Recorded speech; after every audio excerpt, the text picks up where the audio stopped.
होला कौन का बुझा तो न बा उनका भी अब हमसे रहा तो न बा किए विधाताओं ने अरे दुखा तो न बा अरे लहरताओं ने अरे धुआं तो न बा।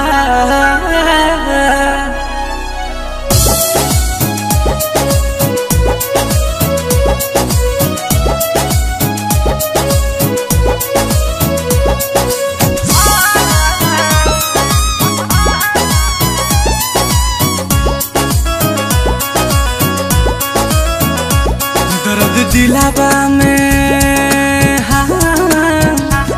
दर्द दिलावा में उठे लसुरहो घरी दर्द दिलावा में उठे लसुरहो घरी याद तोहर सतावे तो हम का करी दर्द दिलावा में उठे लसुरहो घरी दर्द दिलावा में उठे लसुरहो घरी नैन लोरावा बहावे तो हम का करी दर्द दिलावा में।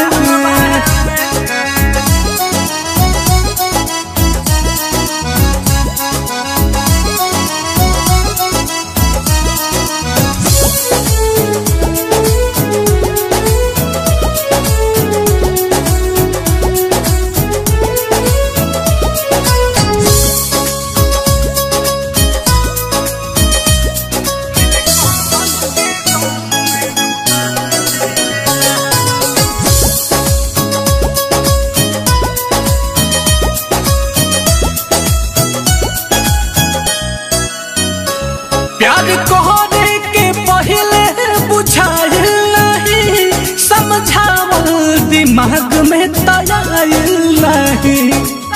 बड़ी अजीब सी मोहब्बत थी तुम्हारी बड़ी अजीब सी मोहब्बत थी तुम्हारी पहले पागल किया फिर पागल कहा और अब पागल समझ के छोड़ दिया। प्यार कहने के पहले बुझाइल नहीं समझावल दिमाग में तयाइल नहीं। दिस उठे तलागे कि जाइब मरी दिस उठे तलागे कि जाइब मरी याद तोहर सतावे तो हम का करी दर्द दिलावा में उठे लसुरहो घरी दर्द दिलावा में उठे लसुरहो घरी याद तोहर सतावे तो हम का करी दर्द दिलावा में।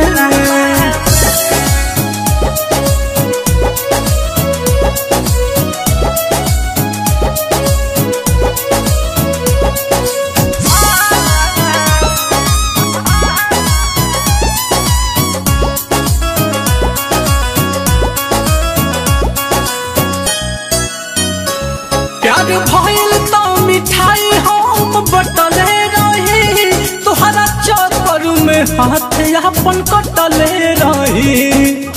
काश तू मेरी मौत होती काश तू मेरी मौत होती तो एक बात तो तय था कि एक न एक दिन मुझे जरूर मिलती।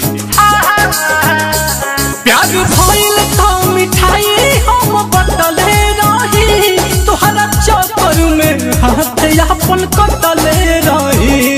इहे बात सोची सोची जाता जीवा जरी इहे बात सोची सोची जाता जीवा जरी याद तोहर सतावे तो हम का करी दर्द दिलावा में उठे लसुरहो घरी दर्द दिलावा में उठे लसुरहो घरी याद तोहर सतावे तो हम का करी दर्द दिलावा में।